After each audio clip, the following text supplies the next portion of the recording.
يقول رسولنا محمد صلى الله عليه وسلم من صام رمضان ثم أتبعه ستا من شوال كان كصيام الدهر رواه مسلم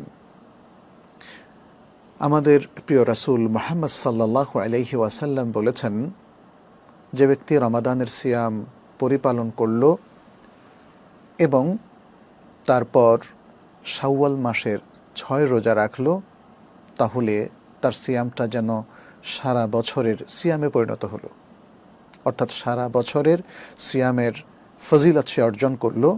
এই হাদিসটি বর্ণনা করেছেন ইমাম মুসলিম তার সাহিহ গ্রন্থে।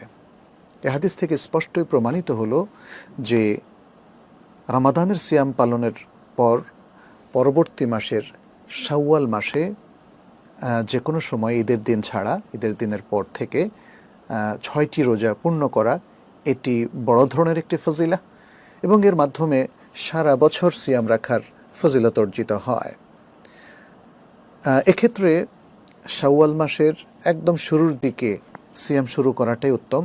ঈদের পর দিন থেকে রাখা যেতে পারে এবং কেউ যদি পরপর রেখে ফেলেন সেটা উত্তম। এক্ষেত্রে আমরা দেখি আল কোরআনের সূরা আল বাকারার 148 নম্বর আয়াতে আল্লাহ তাআলা বলছেন, ফাস্তাবিকুল খায়রাত, আর তোমরা কল্যাণকর কাজে প্রতিযোগিতা করো। এরপরে সূরা আল ইমরানের 133 নম্বর আয়াতে আল্লাহ তাআলা বলছেন, ওয়াসারিউ ইলা মাগফিরাতিম মির রাব্বিকুম, আর তোমার রবের মাগফিরাতের দিকে, ক্ষমার দিকে দ্রুত বেগে ধাবিত হও। এর দ্বারা বোঝা গেল যে এই ভালো কাজগুলো দেরি করতে নেই, দ্রুত আমাদের এই কাজ সম্পন্ন করা উচিত।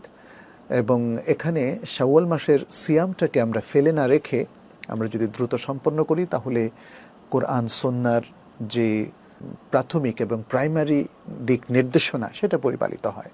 তবে এখানে একটি প্রশ্ন আসতে পারে যে এটি কি তাহলে পরপর রাখতেই হবে নাকি ভেঙে ভেঙেও রাখা যাবে? উত্তর হচ্ছে ভেঙে ভেঙেও রাখা যাবে।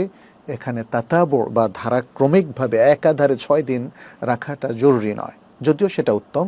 উলামায়ে কেরামের মধ্যে অনেকেই বলেছেন, এবং আমরা যেটা বলেছি শাওয়ালের শুরুর দিকে এটা রেখে ফেলাটা উত্তম।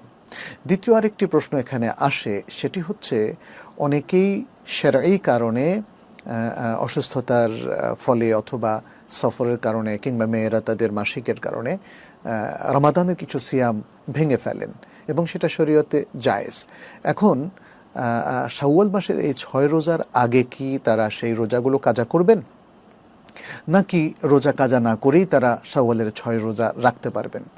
এখানে আমরা দুটো বিষয় বলবো। প্রথম হচ্ছে শাওয়ালের এই 6 রোজা রেখে সারা বছরের সিয়াম রাখার যে ফজিলতটা, সেটা অর্জন করতে হলে সন্দেহমুক্ত থাকার জন্য বিশেষ করে ওলামায়ে কেরাম, মুহাক্কিক ওলামায়ে কেরাম এটা রেকমেন্ড করেছেন, সেটা হলো যে তিনি আগে ভাঙতি রোজাগুলো অর্থাৎ কাজা রোজাগুলো রেখে ফেলবেন, তারপরে এই 6 রোজাটা রাখবেন।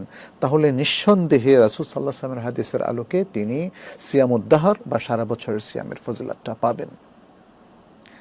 আর দ্বিতীয়ত, রাসূল সাল্লাল্লাহু আলাইহি ওয়াসাল্লাম এটা শর্ত আরোপ করেননি যে এই 6 রোজা রাখার জন্য আগে কাজা রোজাগুলো রেখে ফেলতে হবে, কিন্তু সেটা বোঝা যায়, সেটা হাদিস থেকে বোঝা যায়। এই জন্যে কেউ যদি তার কাজা রোজাগুলো পরে রাখতে চান এবং শাওয়ালের এই 6 রোজা আগে রাখতে চান, সেটা জায়েজ আছে। কিন্তু তিনি এই ফজিলত পুরোটা পাবেন কিনা সেটি আল্লাহ আলাম, আল্লাহই সবচেয়ে ভালো জানেন। আর আমরা যেমন হাদিসের যে ভাষ্যটা এখানে দেখছি, যিনি রমাদানের সিয়াম পালন করেন, সিয়াম বলতে পুরো রমাদানের সিয়াম বোঝানোর উদ্দেশ্য, এভাবেই শেখ সালেহ বিন উসাইমিন বলেছেন, তারপরে তিনি সেত্তা শাওয়ালের সিয়াম রাখেন।